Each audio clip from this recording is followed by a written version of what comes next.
My name is Joyce Fitzpatrick, and I'm delighted to have this opportunity to share some of the things that I know and hopefully to learn some things from you about autonomy and how important it is that we continue to have this autonomy where we feel in charge of our own life, how important it is to have over the years, even with the onset of dementia, old age, mobility problems, etc.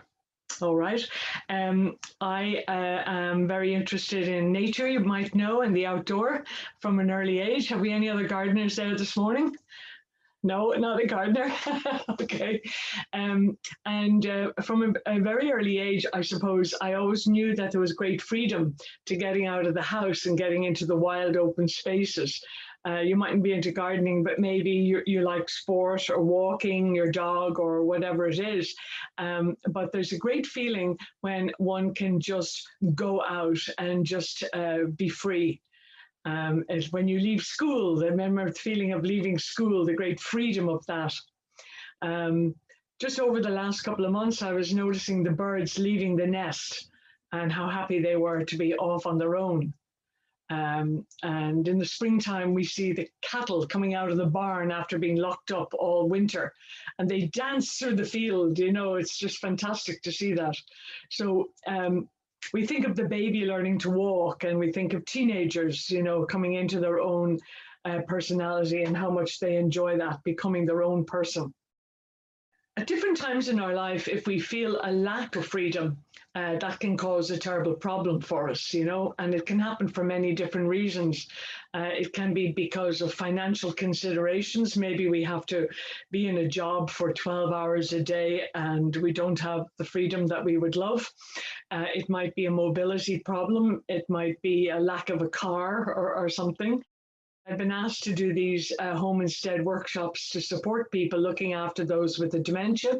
My mother had Alzheimer's disease for 17 years, and I worked as activity coordinator for 150 people in one nursing home and 40 in another over 15 years. At the same time as my mother having Alzheimer's. It's a very busy time, but there's some tricks I learned during that time, and I'd like to share those with you. And I'm sure you have lots of ideas of your own. We'll be able to discuss those later on. So you're all very welcome. My background is in botany, and then I studied a lot to do with dementia and dementia care mapping. I went to the Bradford University course on that. I did setting up activities and all sorts of things in the DIT, different things. But anyway, 3 years ago, I got the opportunity to go to Coventry to study social and therapeutic horticulture, which was all about how to use gardening and the outdoor with people for therapeutic purposes. Now, all people across the board, all populations. Of course, I was very interested in the older age end of things because I had been setting up gardens with people and doing art activities. Well, when somebody has been diagnosed with a dementia, of course, panic stations very often in the family, a lot of emotion, a lot of fear about the future, and all of that. Well, when somebody has received a diagnosis, as I say, it is usually a lot of people find quite a traumatic time. There's a whole load of questions that family and friends and neighbors and everybody needs to ask, as you know, and it comes right down to things to do with property and finance and who's going to mind me and what's going to happen. And it can also be compounded by health issues, if there are health issues, or psychological issues, do you know? But the best thing, as far as I can see, is to keep calm about it all because it all works out. And many have gone down the road before. Keep as calm as possible and know that there are some really easy solutions out there for you. And if you haven't had them yet, if you feel you're a little bit overwhelmed, just know that there are so many people to help, and there are so many things that we can use nowadays that can help the living with somebody with a dementia or providing activities for them. You know, there's literally thousands of things that can be brought in to help that we didn't have before. Today is about autonomy, and it's about trying to keep the person in charge of their own life, even when they're in middle or late stage dementia, to try to still give that person, a relative or a resident, a choice about things, a choice to say no, a choice to say yes, okay, and a choice, when my mother was in late stage dementia, she really enjoyed that direct contact with the very short sentence, that was full of meaning. Short sentence, easy communication. So, for example, just placing my hands on her shoulder, holding her elbow if I was moving her around. I think this gets somebody to move with you. Putting the hand under rather than the hand over. Simple things like that make such a difference. We can put our hand under. I always say this to the carers, Glenda. Put your hand under the other person's hand. You can brush their teeth, do their hair, pull up the zippers, but they believe that they're doing it. They have that same muscle memory, and that's fantastic. Yeah. That means you'll do it also at the pace that suits the person. Yeah. You'll go along with that, It is within all of us to want to still be in charge of our life and to want to feel that our life has been worthwhile. And I know my mother always enjoyed soothing words and positive reinforcements. So from the very start of her dementia, knowing her, there are four sisters, 4 girls and 1 boy in the family. We knew that my mother was going to need occupation. And I think as long as we live, we need occupation. We need something to do in the day. Even if we're fairly well into middle to late stage dementia, something to do, something to focus on that makes life worthwhile. And that might be just a passive activity, like watching somebody sweeping the floor, like watching somebody taking clothes in off the line or putting food down for the dog. Older people love to tell you, oh, you didn't pick up that paper there, and it can be annoying to us, but it's very important for them. That look, I see a piece of paper on the floor, I know my mother used to, when we were driving anywhere, she would always point out the names of shops. Look, Dunn's stores now. And what she was actually saying was, I am an intelligent human being. I can read. Don't think I'm stupid, And this is from a woman who was reading the Irish Times and had stocks and shares.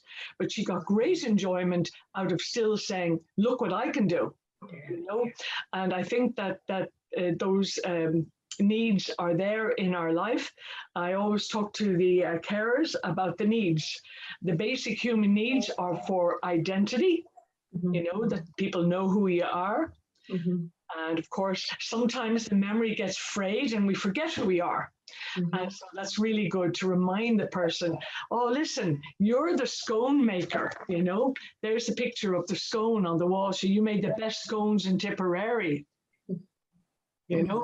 or you're a terrific teacher, or whatever you were, you're a great mother, I remember one man who had been an ear, nose and throat specialist.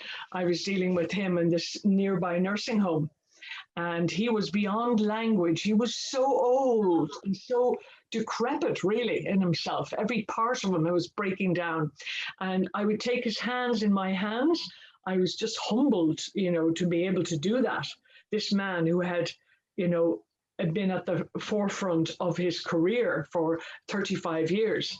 And I used to call him by his first name and say to him, look at the number of people you healed with those hands, and a tear would run down his face, Yeah, he was absolutely bowled over to be appreciated for that. And this even in his limited understanding, and he was really old and really, you'd think past it, So a person with dementia is trying to communicate with us.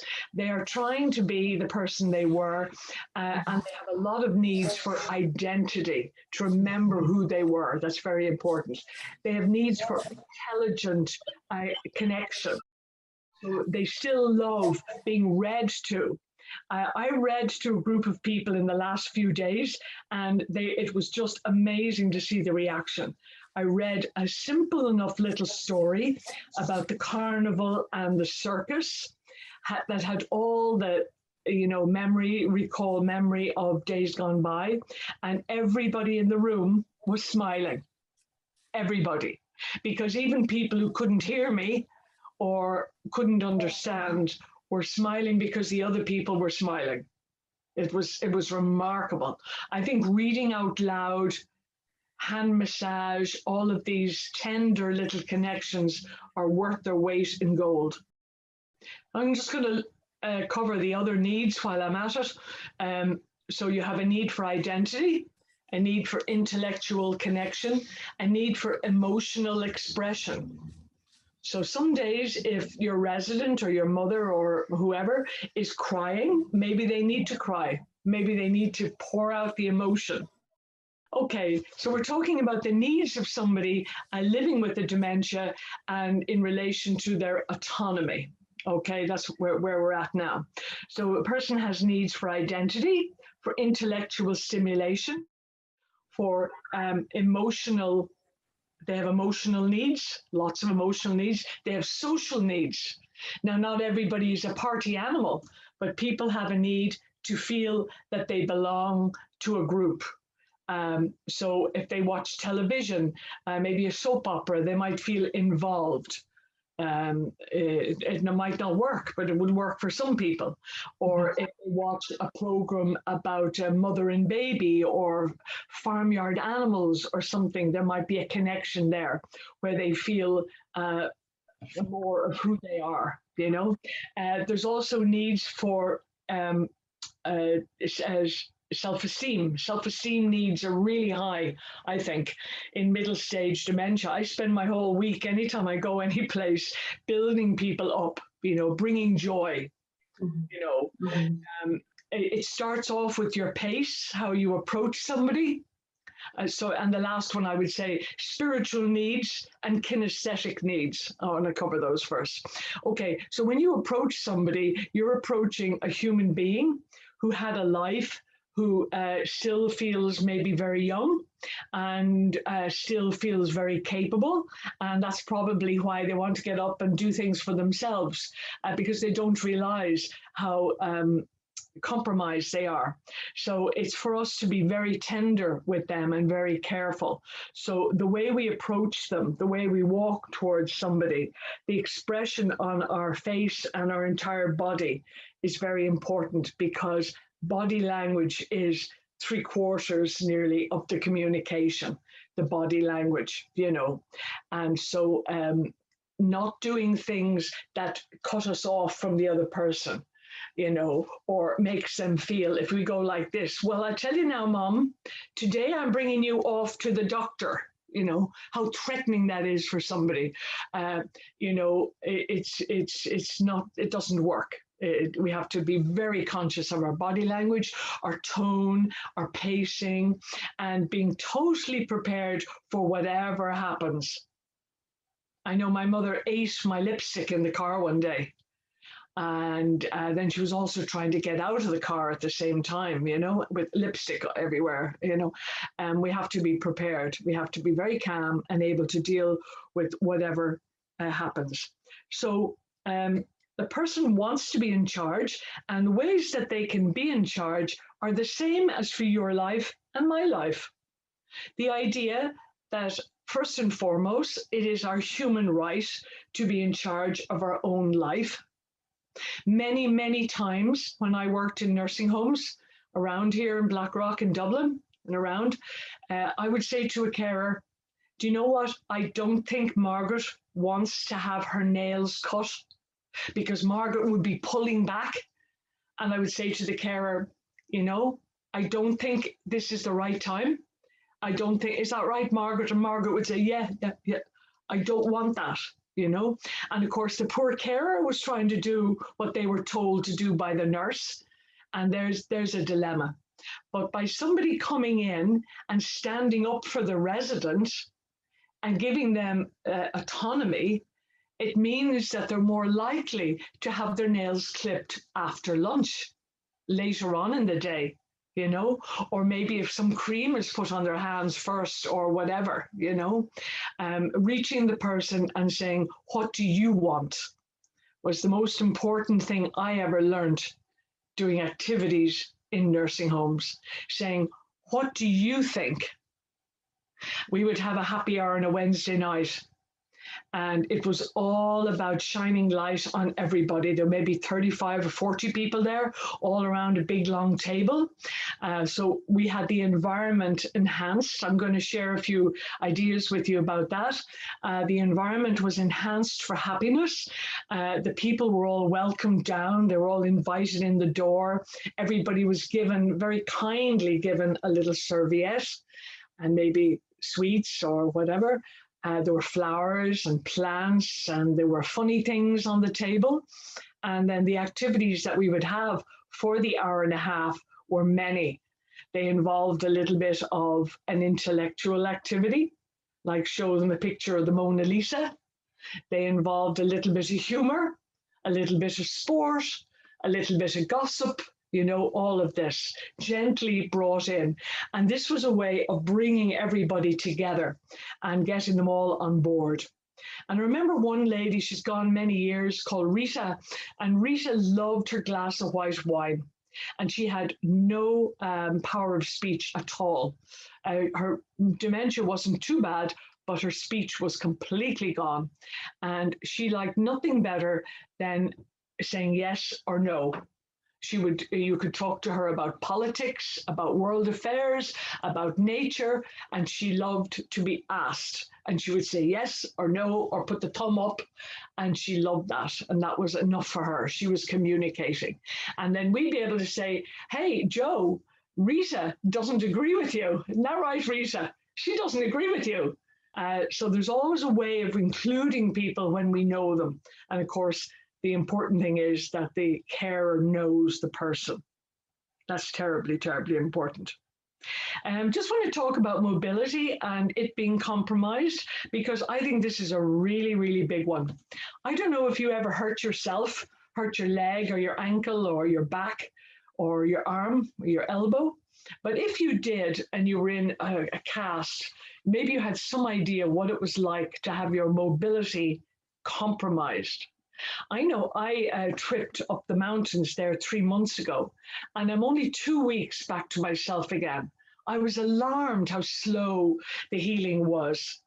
That even though my knee seemed to be healed and I was able to move around and do everything, I didn't have that confidence, do you know? Every time I went out to the washing machine, I thought I might fall down. You know, now that is obviously magnified for somebody who's older and somebody who possibly has cognitive impairment as well. It's massive. So any mobility that is compromised is going to have effects on our psychological well-being and every other part of us as well. So it's great for a person to be able to forget their limits from time to time. I know a very good physiotherapist who always said to me, when you're working with older people and they say, oh, my arm doesn't work, I've only one arm working, look, this one doesn't work, you know, he always said to me, try to get movement in that arm or hand that doesn't work, because you can always get something going with that side. So always exercise and tell them that you can actually get some mobility back. You know, or a person can hold the wool while they're wrapping to make something. These lovely wool roses were made actually from a blanket off a bed that was put into a hot wash. And they're just little small rolls of the same way you make paper flowers. The residents love making those. Last summer during the pandemic, we made about 60 of these. They're just balls of wool, rubbish all wool that I got in Recreate, covered with white and then covered over with a different color. They're sea urchins. Aren't they lovely? I think they're great. The residents made lots and lots of those outdoors in the garden last summer, and it was fantastic. And of course, they were able to cool themselves down because they all were given a fan to cool themselves down, which is a really simple thing to do with somebody's name on it. So they always get their fan, not somebody else's, you know. Okay, so mobility, when the mobility is compromised, we have to always, as much as possible, say, well, hopefully you will walk again someday.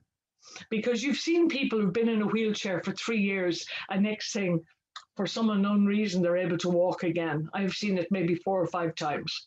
It's just remarkable to see somebody able to do something after, immobility for so long. I presume some of you, or maybe all of you, have seen that wonderful video called Old Man in Nursing Home. And if you haven't, maybe you definitely need to watch it. The Old Man in Nursing Home is about an African American man who spent 10 years sitting, rocking like this, and not doing much else with very little language. And then with the help of his daughter, he was given a pair of earphones, and the music of his childhood was played to him, which was, wonderful bluegrass music or whatever. And he came back to himself again.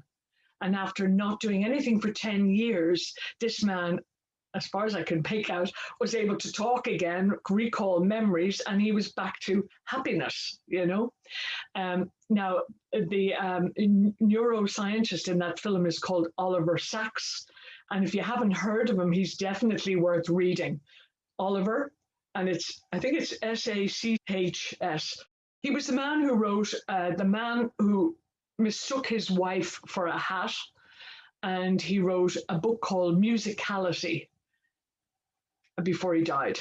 And this book, Musicality, said that music, of course, was a terrific way to aid mobility in a human being. Now, I used it with my own mother, who's dead nearly 9 years now, when she stopped walking. With Alzheimer's, sometimes, or any dementia, sometimes a person can be walking today and tomorrow they're not walking at all. They just stop walking. Just like that. So I would always get my mother to stand up, and I would waltz her around by her bed and put her sitting down again. So she was still weight bearing, and I was determined that she would walk again. So I asked the physio and the OT if we could experiment with music, and we did. And I'll take the high road and you'll take the low road. I'll be in Scotland before you. And my mother loved this song. And so it was left, right, left, right. And I have to tell you that I got 6 months more walking out of my mother. 6 months, yeah. Now, we worked for about 3 weeks to get her switching back into walking, but it made a huge difference in her life. Another thing I will say about mobility and autonomy is sometimes a person is suffering from polypharmacy, is that what you call it? When all of the little drugs that they're getting are piling up in their system and they're not excreting them.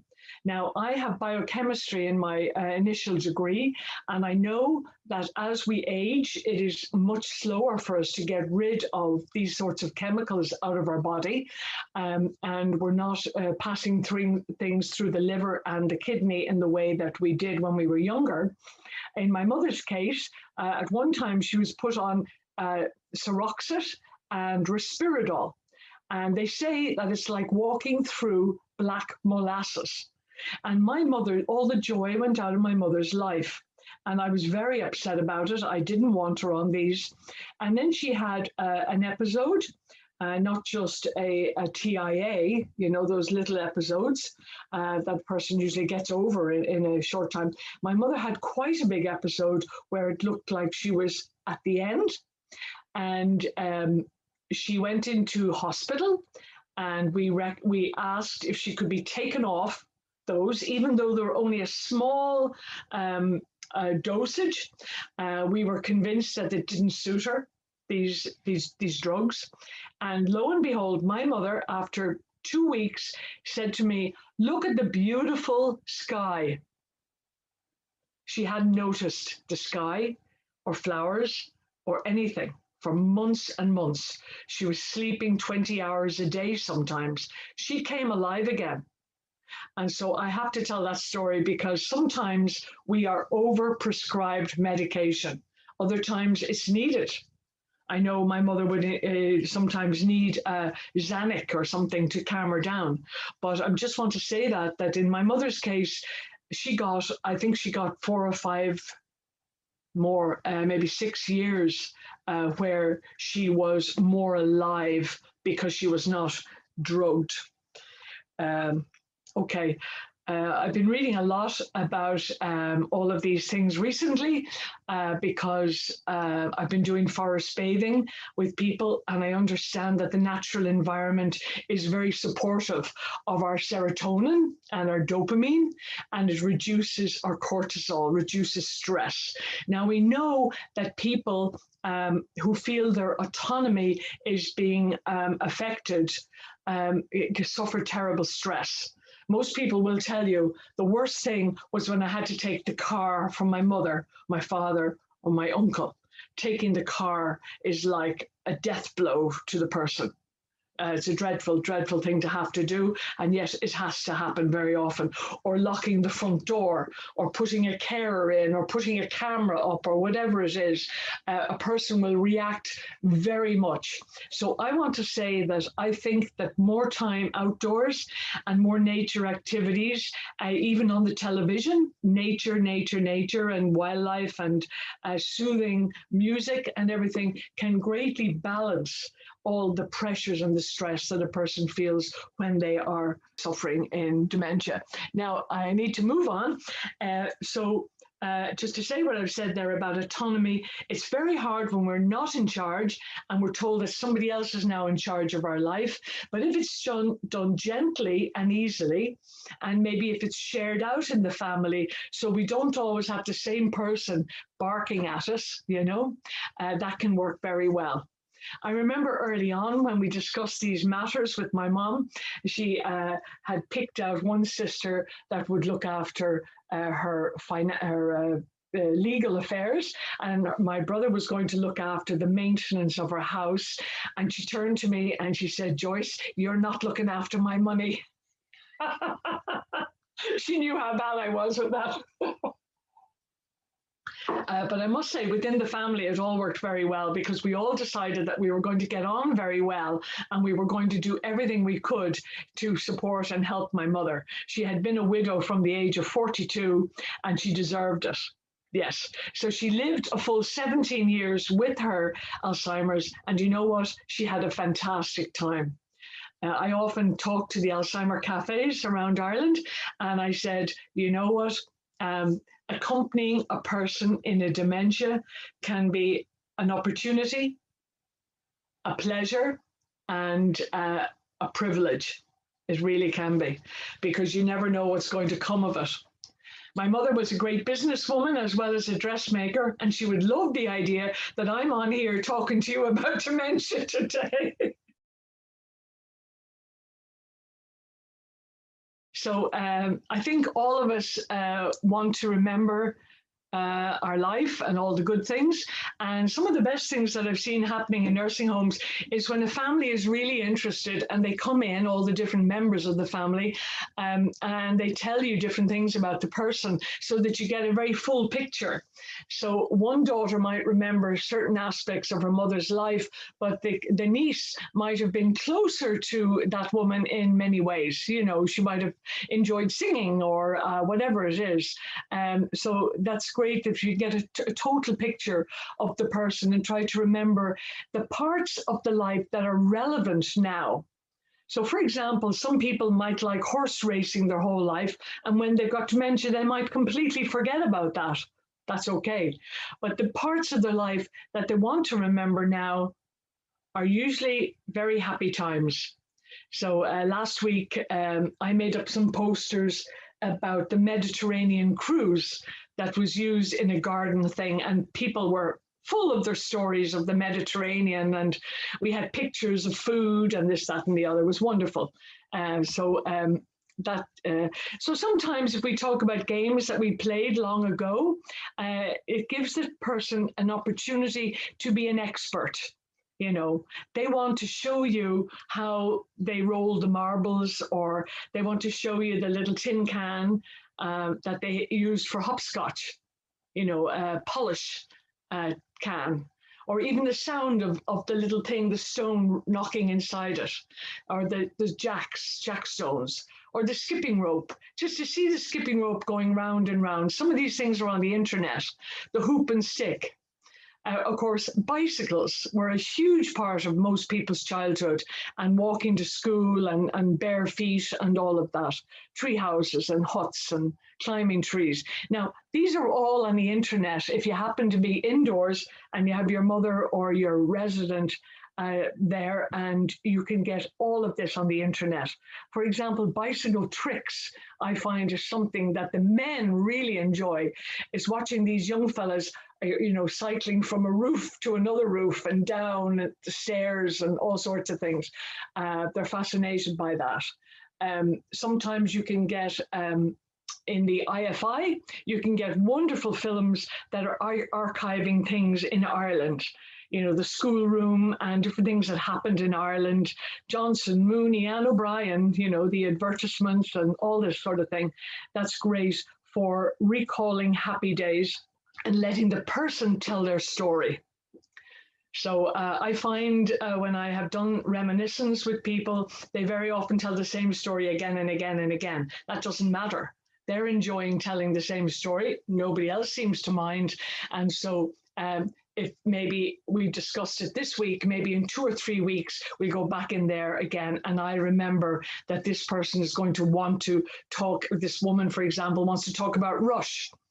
Oh, my mother loved Rush, and she's going to say that predictably. But that's great, because then she can get satisfaction.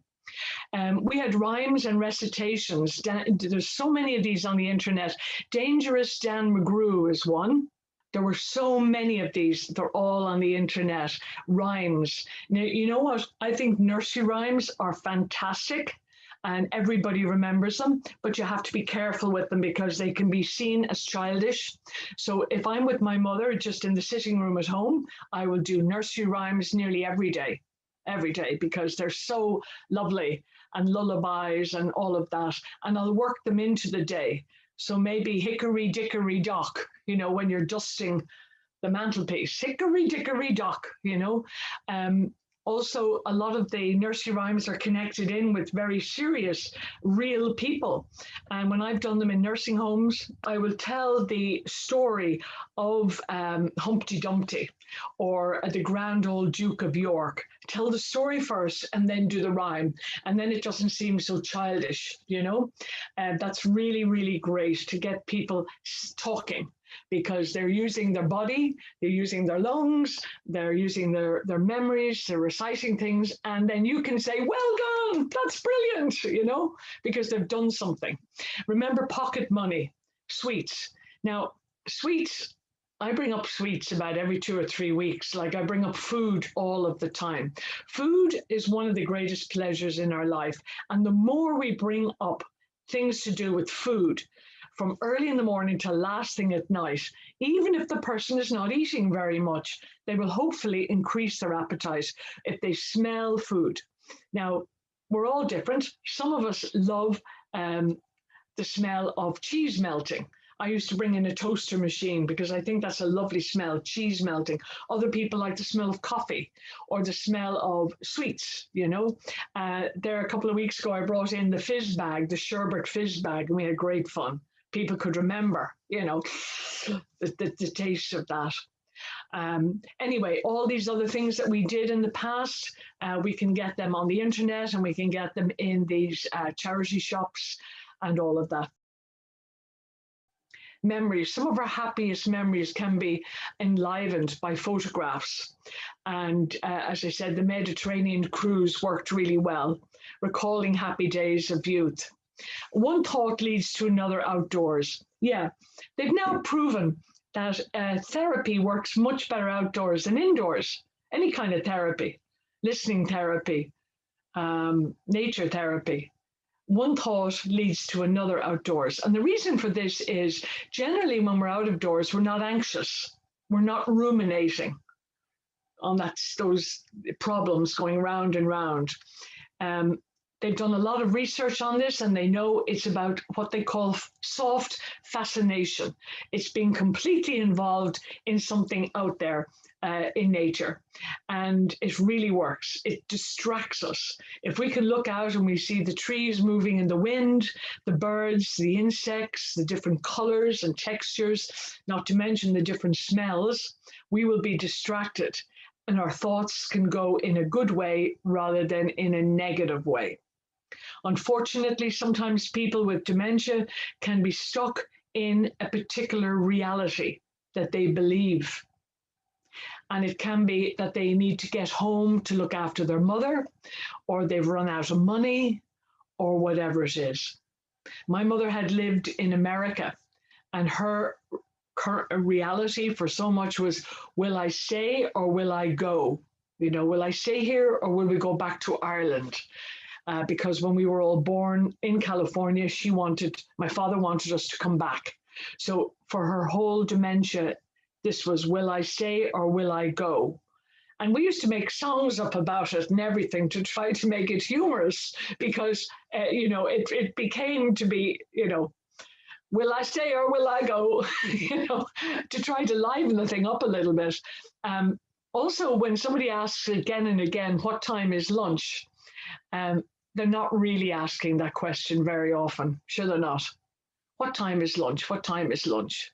I have just one question, I always noticed that it wasn't the facts that a person is looking for, it's the relationship with you. That's what they want. So if you really look deeply into their eyes and communicate with them, you can gently distract them onto something else away from that continuous questioning. People love to talk about holidays and childhood, and when they're looking at children or animals, it can bring them back to early days. One thing I do want to say about the mobility issue is a lot of people are very upset when somebody with dementia can only walk slowly. Now, somebody visited Ireland about 2 years ago with these special fixtures that would allow us, the carers, to understand what a person's dealing with. I'm sure many of you have seen the glasses that when you wear them, they show you what it would be like to have macular degeneration or some other eye impairment. In fact, just all you have to do is put your hands in front and try to read the newspaper or the magazine, and you'll understand what people are dealing with. But in relation to the feet, this person who was going around had these special slippers, and in them there were these little sort of nerve ending little points. And he would say, put those on and walk around. Now, I didn't do it, but I know somebody who did it. And they said, oh my God, the sensation in the bottom of the feet was terrible. And that's why somebody walks an inch at a time. Certainly my mother did. And I'd say, come on, giant steps, come on, until I found out that it didn't suit her. She didn't want to do that. So we must be very aware of these limits. Color is fantastic. This color turquoise makes people, I think, feel very happy, brings up, happy memories. Now, a lot of research currently is proving that autonomy is the way we need to be going with dementia. They're proving that responsibilities like taking a task on, whether it's looking after the insects or watering the plants or making scones every day, if you have something that you're responsible for, your dementia is definitely going to slow down. It's one of the most beneficial things.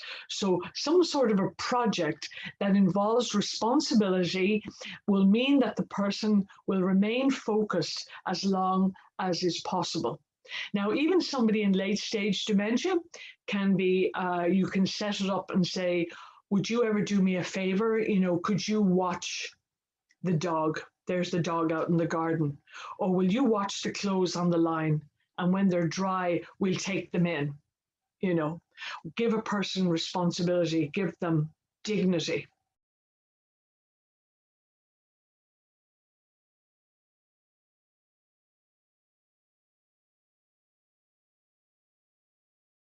Environmental enhancement.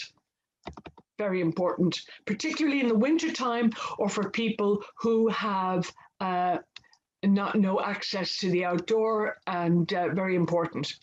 On a Monday morning, for I think 4 or 5 years, my main job was to go around the rooms and to swing the chairs around to look at the windows. I used to go around the rooms and I would meet the residents in the nursing home to find out how they were and catch up with the weekend. And the very first thing I would do would be to draw the curtains over even more, let more light in, open the window while I was there anyway to get the air in, which is essential, make sure the person had water to drink and that they had support, their cushion at their back, and to, as far as possible, to have them looking out. You look out at trees, your healing is 3 times quicker after a gallbladder operation. This has all been researched. Healing happens with trees. Trees are producing phyton sides. PHYTONCYADS, phytoncides. They are chemicals that increase our immune system and prevent us getting sick. But we also get vitamin D by sunlight, even sunlight in the window. We can get our vitamin D, which is now considered not just to be a vitamin, but a hormone. It is connected with sleep. It's been very important in the prevention of a bad effect from COVID, as you probably know. And they now discovered that we have in our brain stem 4 receptors for vitamin D. So it's very connected with memory and sleep, beginning to really understand that. So get people out or enhance the environment as much as one can. That's important. There's some references. There's a lot been done about it, improving the environment. Now, that would be in your home, making sure that what you can see on the wall is important and is stimulating, and taking away things that are not, that maybe will make the person feel sad. Color is terribly important. We'll get to that. You might make changes in your surroundings to help the person's autonomy, for their safety, obviously, their orientation, very important. Put signs up on things, really important. Danger, hot stove, recognition. This is the fridge, this is the bathroom, this is the toilet, whatever.